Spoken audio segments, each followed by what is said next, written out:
Welcome back. When last we left our story, Alice was reading the letter her mom left her when she and Doris left for Tahiti.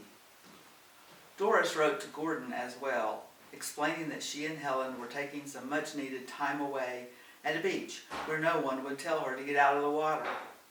The two had a very early flight out, Knoxville to LA to Tahiti. It would take a while, 9 hours for the last leg alone. Helen was loaded down with information, books, pamphlets, maps. She looked like the consummate tourist. Did you know, she began, that some of the beaches in Tahiti are black sand and it rarely gets below 70 degrees. Did you know that? And the interior of Tahiti Nui, that's the big side of the island where people live, is isolated. It's a giant volcanic crater. Everybody lives at the coast, but we can see the middle. Can we do that, I wonder? And we should climb volcanoes. Doris was laughing. Helen, you're like a little child on your first airplane trip. I love planes, Doris, and beaches. I just can't wait. How long do we have? Helen had gone all out for this trip. She had simply decided to forget all that had happened. She was determined to put it behind her. This was, of course, impossible. She was not happy, but nervous, not relaxed, but exhausted, not looking forward, but running away. We board now for our last leg, Doris suddenly announced. Helen had her language book out as soon as they found their seats. She was trying to ask about coffee when she realized that the stewardess spoke perfect English. So, gals, she asked, why Tahiti? They both jumped and looked at each other. I just wondered. You don't have to tell me if it's a secret, she whispered. No, Doris said. We're just tired. We're going to move there, maybe. We love the beach. And what a beach. You're right about that. Enjoy. Wow, Helen said when she left. We're a bundle of nerves. Apparently, Doris said, breathing deeply. When they arrived in Fa'a'a, it was cloudy and humid. They had arrived at the very beginning of the 5-month-long season of abundance, also called the wet season, but there was no helping that. They found their luggage easily in the small airport, where they were greeted by ukulele music and bountiful flowers among a sea of beautiful bronze skin. Doris felt immediately at home. Before they could rent their car, Helen said, I want Alice to come for Christmas. Think we can talk her into that? Well, that didn't take long. Doris looked at her and smiled. Oh no, I'm not homesick, but I miss Alice. I always miss Alice. Well, as soon as we get settled, you should call her, Doris suggested. I'm not sure she wants to talk to me, Doris. I'm not sure she ever will, Helen responded, feeling the tears start to rise. Oh, Helen, of course your daughter will talk to you. Call her. You'll see. She's just still a little shocked, aren't you? I certainly am. After all that has happened, and now we are here, we just need a little time. They soon found their lodging, a quaint bungalow, one of 5, surrounding a beautiful garden with a view of the ocean. As they unpacked, they watched the weather. A misty rain had broken out. Now suddenly, the sun broke through the clouds. It was a beautiful, newly setting sun. The full, round clouds shone pink with the light. We did the right thing, Doris, Helen said as she hugged her. The absolute right thing. Call Alice, sweetie. Mom? Helen heard on the other end of the line. Mom, how nice of you to call, Alice said sarcastically. Alice, I'm sorry. I just couldn't face you again just yet. Not after all that has happened. I'm a coward. Oh, Mom, okay, and you're anything but a coward. But you said in your note to have the house, really? Yes, Alice, I think, she smiled at Doris. We'll be here for a while. Alice recognized a great sense of relief. And the oleander? Throw them out? Helen felt her stomach churn as her mind returned to the events of the recent past. Throw them out, Alice. Throw them out, she yelled. Done and done, Alice replied quickly. Now then, you've been there all of about 2 hours and you're already in love. Already beautiful, relaxing. Helen collapsed on the bed. I'm glad, Mom. You need that. You need time. We both need the process, Helen insisted. I miss you already. We miss you too, Mom, Alice said by rote. And Doris, it's really quiet here. Really quiet. Come for Christmas, Helen said suddenly. Doris grinned as she unpacked. What? Alice asked. Come to Tahiti for Christmas. 80 degrees and warm water. Wow, sounds really Christmassy, Mom, Alice responded. Well, according to my travel book, she began, there's fire dancing, parades, great food, oh, and no snow. Well, that's always a plus at Christmas, Alice replied. Isn't it? Helen said, totally missing Alice's point. Please come. It'll be fun. Well, maybe, Mom. A lot has happened here. That was as far as Alice could go. You all come. Joe and Lil, too. We'll make it a party, Helen insisted, as if she hadn't heard. Stop, Mom. We'll talk about it. We'll think about it. You can hang up now. Enjoy your time with Doris. Yeah, of course. It's just really great to talk to you. So we're good? We're good, Alice? Alice stopped in mid-thought. She didn't know how to answer this one. She certainly wasn't good. She had no idea what she was. Still processing, Mom, but I love you, Alice finally assured her. Oh, Alice, I love you too. I'll call soon. Goodbye. So, Doris said, laughing. That means we'll be here at least 2 months. Doris looked at Helen and noticed she was crying. Oh, sweetie, Alice is fine, and she'll be here soon. No, Doris, that's not it. I'm just exhausted. Exhausted! I think I'm going to take a nap. Then we can think about eating. How does that sound? Helen asked as she yawned. Perfect, sweetie, Doris replied, as long as I can join you. Helen smiled and fell fast asleep. They slept until morning. Chapter 31. You're going to be sore if you don't pace yourself, Helen. Be careful. Slow down. Doris was working hard to keep up with Helen's hiking pace.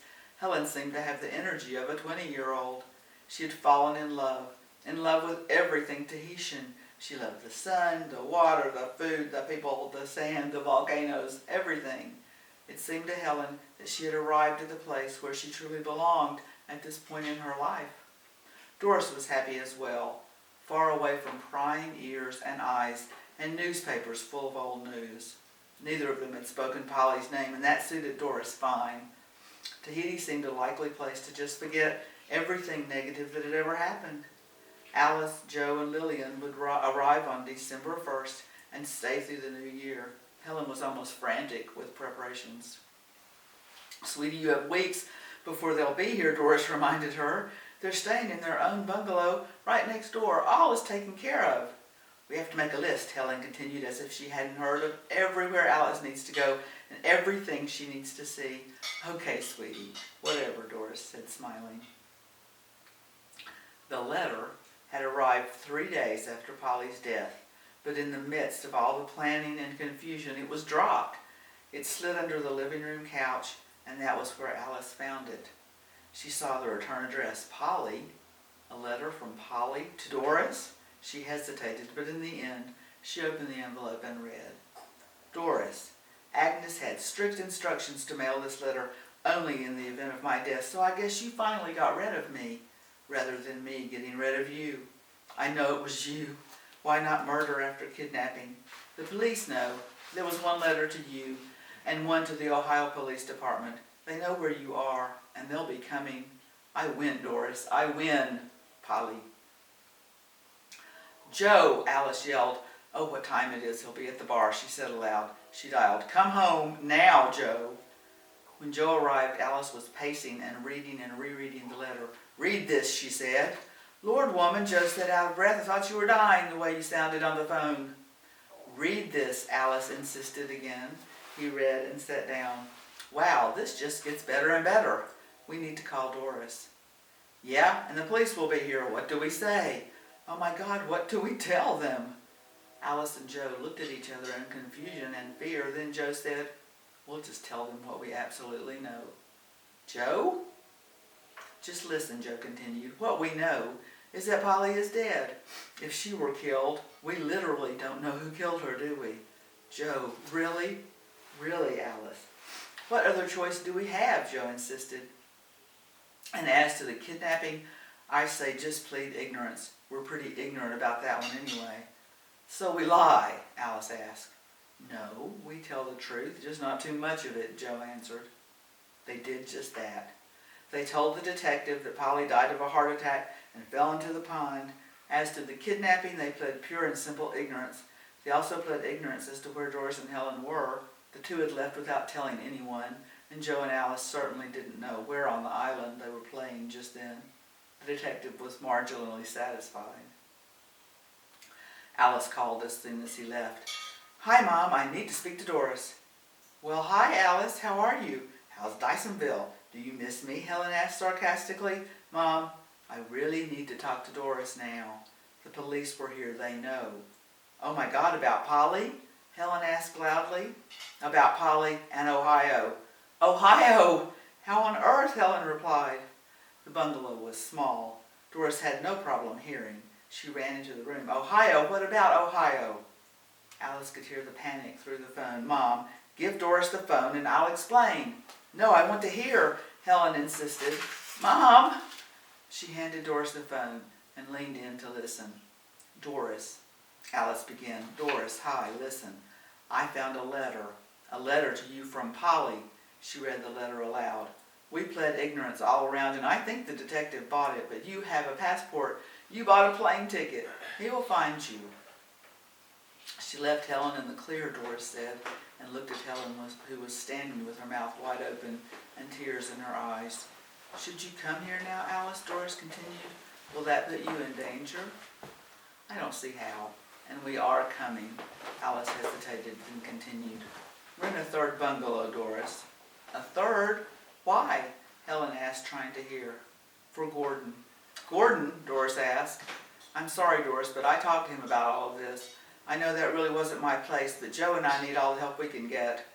Doris could not believe what she was hearing. "You told Gordon? Exactly what did you tell him, Alice?" Excuse me. "He knows everything, and he's pretty pissed. He's coming to hear it all again from you." "Oh my God, does that mean Lorraine?" Doris asked. "Lorraine?" Helen said aloud. "No, Mom, not Lorraine, just Gordon," Alice assured her. "Can you imagine Lorraine in Tahiti with all of us? Not even she would want that kind of attention." "Thank God for small blessings," Helen finally said. "Polly, my God, from beyond the grave, will she never leave us alone?" Doris held her. "We'll be okay, sweetie, we'll be okay." She knew she was lying. Helen knew it too. Chapter 32. Gordon arrived in Tahiti even before Alice, Joe, and Lil. The warmth of the people and the place seemed to escape him completely. He was worried and angry. When he got to the bungalow, he found Helen and Doris relaxing on the porch. "Gordon, hi!" Doris went toward her son to hug him. He stopped her. "Don't you hi, Gordon, me. What on the earth is going on? Alice tells me that you and Helen," he lowered his voice to a whisper, "killed Polly, killed her, and now there's a letter about a kidnapping." Gordon sat down exhausted. Doris stood. Before she knew it, she heard herself say, "Alice had no business telling you anything. Did she tell you how she found out herself?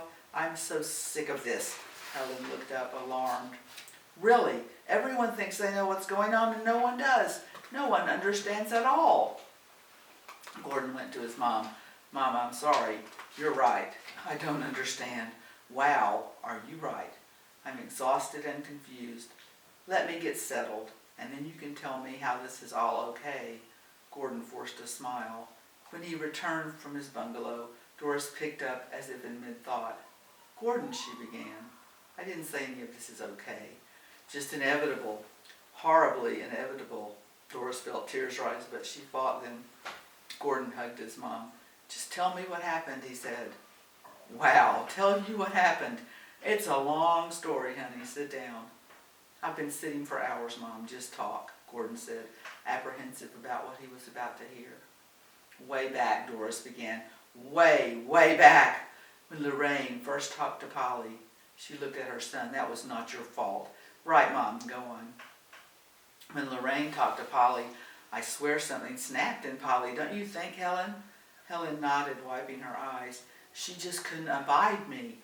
A black woman in love with her best friend. Wrong color, wrong gender, just wrong all around. She was on a mission, honey. Really. You know, she tried everything she could think of to get rid of me, to make me feel like I was nothing. And it was the daily assault. Then when she found out about Brogdon..." "Oh yeah, stop there," Gordon interrupted her. "What on earth is this about a kidnapping?" "I was working for the Matthews family in Ohio well before you were even born. Richard Matthews was so kind and caring to his daughter, but Grace, Jesse's mom, was just dangerous. Richard took Jesse away from Grace and I helped him. I took care of Jesse for 2 years. What? Gordon asked, amazed. He tried to go through proper channels. It just didn't work. It was important to get that child away from her mother. It was an impossible situation.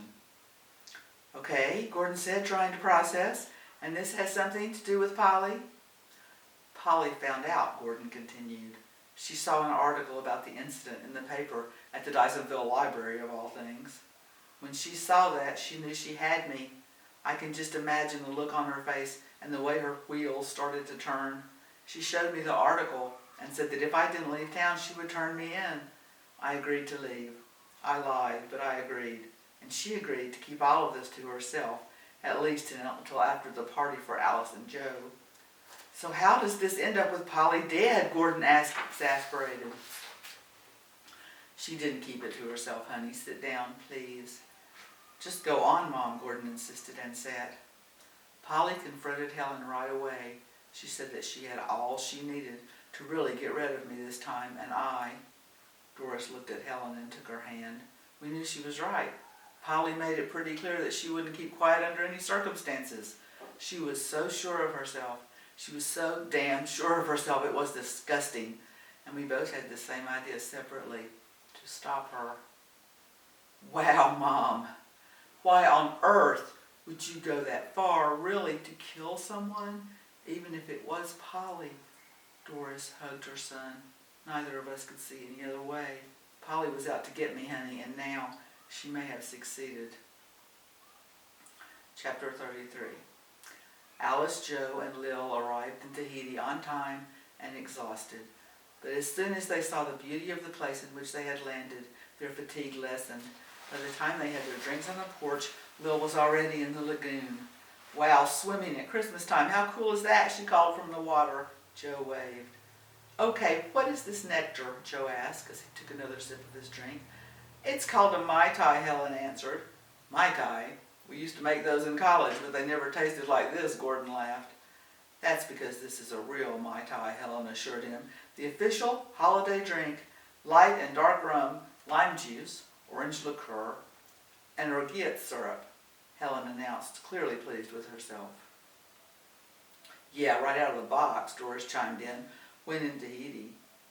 Doris enjoyed making fun of my Tahiti adventures, Helen pointed out. She has every tourist book ever written. She walks around with them, hardly keeping them all in her hands. Doris reached for Helen. It's very cute. Well, it's a good thing I do that, or we would miss half of this place. There's so much. But Helen reminded her, that really doesn't matter if we're in jail, does it? Okay, listen up, Doris said suddenly and looked at Alice. Where is that letter? Alice hesitated. I have it. Are you sure you want to read it again? Just give it to me. It's mine, Doris insisted. Alice got the letter from her bungalow. As Doris read, she felt shaky. She stopped herself and forced a smile. She read it one more time and then simply tore it up. Okay, she said. Okay, Joe, Alice, and Gordon said at once. Okay, what can we do? Are we going to run and hide? We already did that, Doris laughed. Until I have to do otherwise, I'm going to enjoy being here. That's all there is to it. And you are too. You want to explain to Lil while we're all upset? Just forget it, as best you can. Look, she's made a friend.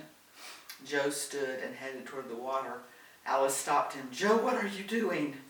I'm going to meet the too handsome man who's talking to my 16-year-old daughter, he responded. Alice grabbed his arm. No, you're not. He's just about her age, and we can see them from here. Sit down, Papa Bear. Gordon looked amused. Helen and Doris were laughing. It felt good to concentrate on Lil for a while. After a bit, they had dinner at the bungalow, poisson cru from the snack truck Helen had seen earlier. So, Lil, Joe began, who was your friend at the lagoon? My friend? Lil looked up. The man we saw you with at the lagoon today. Didn't you know we were watching? Joe asked, grinning. Well, I'm not surprised. His name is Airy. He's 17. His dad sells pearls in his store in Papeete. There's been some trouble. He was telling me about it. What kind of trouble? Joe asked. Well, Lil answered, His dad is having a problem with some man who claims to have the right to buy his pearls for a really low price. Ari says he always sells to him, never argues, never turns him away. When he asks about it, his dad just says, "We have an arrangement. Don't worry about it." But Ari thinks he's really worried about what it's doing to the business. Sounds like this guy is something on Ari's dad, maybe, Doris asked.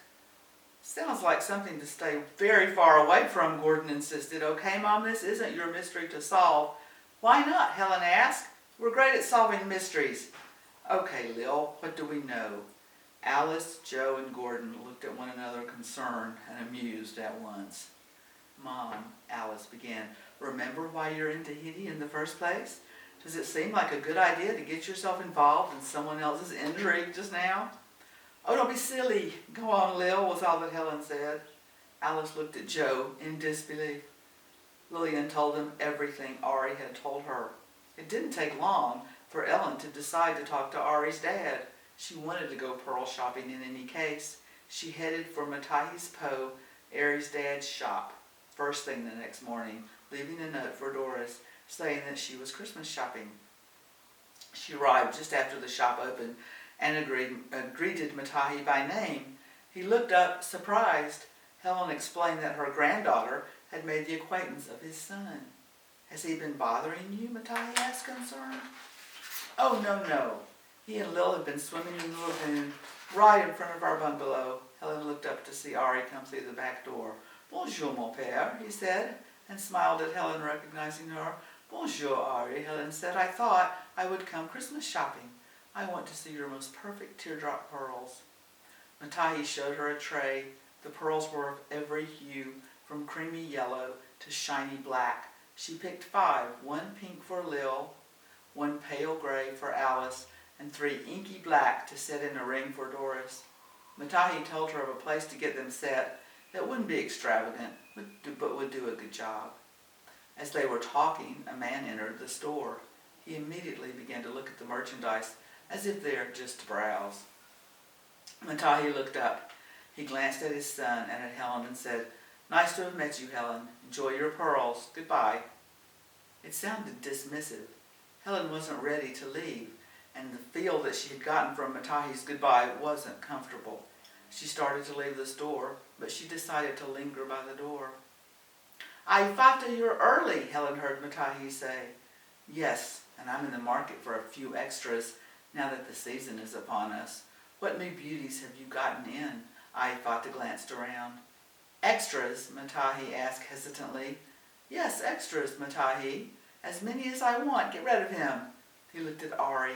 Matahi motioned his son to go in the back. Okay, it's just us. What are you saying about extras? I can't afford to give you much more, Ai Fata. If you break me, where will you get your merchandise? Matahi knew this was a lame attempt at intimidation. At this point, Helen interrupted loudly. Well, Matahi, I think I actually need a few more pearls.